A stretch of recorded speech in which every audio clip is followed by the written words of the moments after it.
I genuinely don't care about like James Harden. Not like that. I never was a James Harden fan to begin with, but what I do want to say is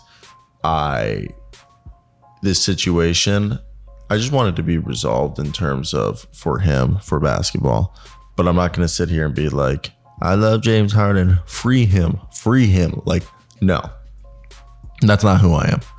And what we're hearing right now, shout out The Athletic for this information. Obviously, this is not coming from me, Sean Sharani. I was writing this and it's all over Twitter. It's NBA Media Day, which, by the way, actually Media Day happened like last week. My dog's looking at me. She's like, yeah, they don't know. Media Day happened last week. If you're going to Abu Dhabi, if you guys didn't know that. But now, James Harden, that's a stupid joke.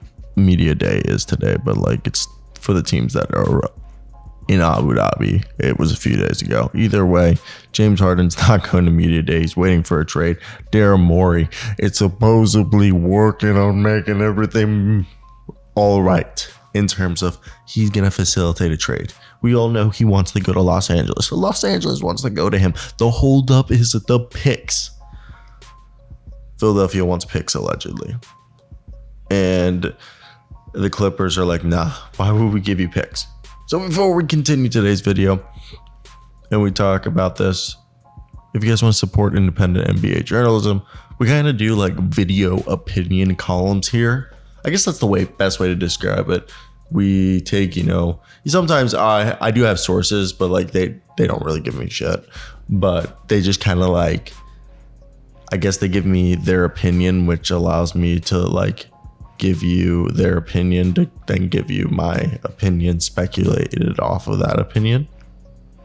I guess reinforced by that way. I don't know. But hit that subscribe button if you want more content. We like post all the time. We have like 5,000 videos covering every single team. And we're on the way to 20,000. Now, James Harden wasn't at Media Day. The man's a 10-time All-Star. And this is the second time in 3 years that the Sixers have had a star player missing the start of training camp, with Ben Simmons being the other guy. I don't know why that's being made a thing, but like media loves to do that. They love that. They're like, oh, that's a little cute tidbit. I don't fucking care. Like, dude, I'm like a legit, like, you guys don't understand. Like, I've worked in a newsroom. If you've been following the channel, you guys see I post my news reels on here. Like, I've been on TV.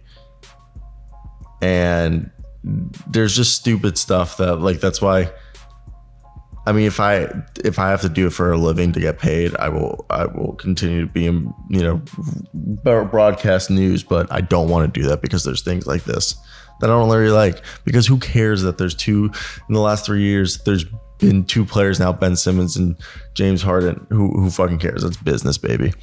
Now, James Harden says he doesn't want to play for the Sixers. He doesn't want to play for Daryl Morey. He opted into his $35.6 million deal in August and then immediately demanded a trade.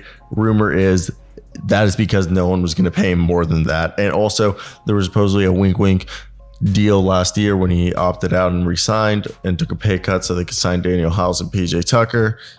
It was so he would get the max the following year. But he didn't have that great of a season. He was good. He led the NBA in assists, but you know what I mean. No, we all know what happened.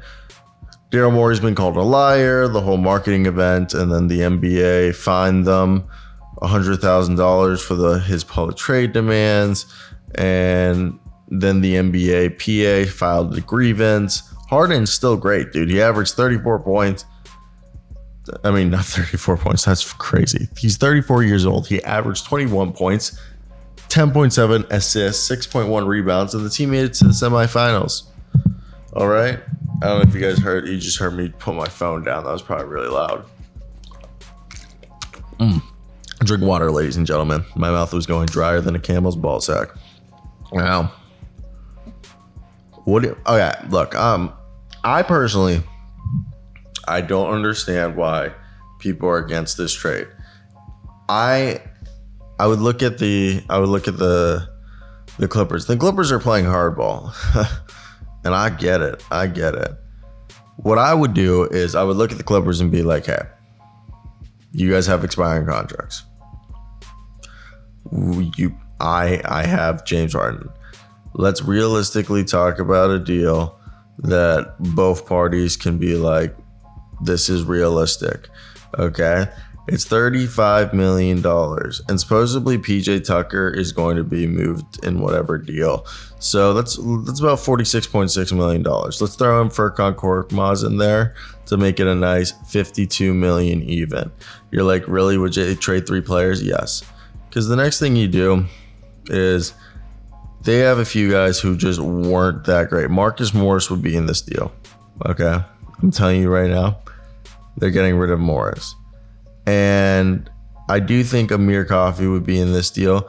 Do I think someone like Bones Highland would be in this deal? Yes.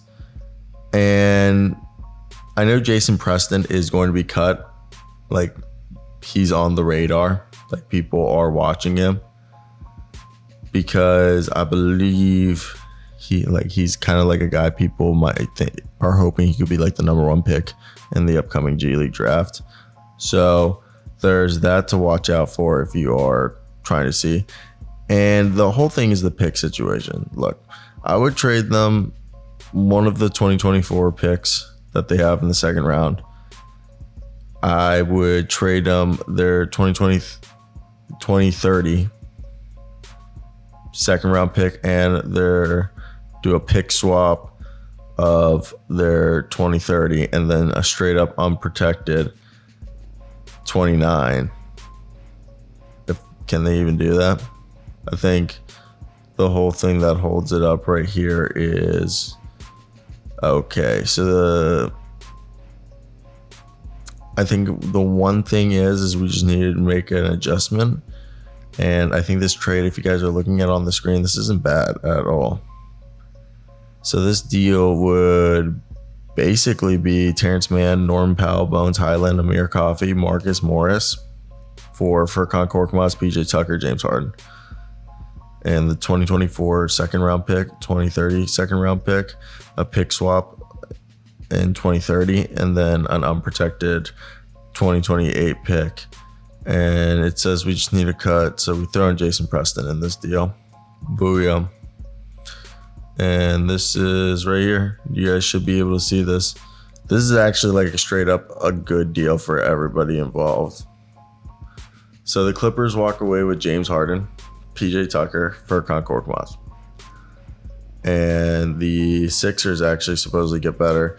They walk away with 1 unprotected first round pick, 1 pick swap in 2030, 2 second round picks. And these are way down, so when the Clippers are bad. And then Norman Powell, Marcus Morris, Terrence Mann, Amir Coffey, Bones Highland, Jason Preston. And Jason Preston will probably just get waived. I really don't think this is a bad deal. This ain't that bad of a deal. All right. So at this point, I want to hear your guys' thoughts. What you guys do with this deal? Or am I dumb?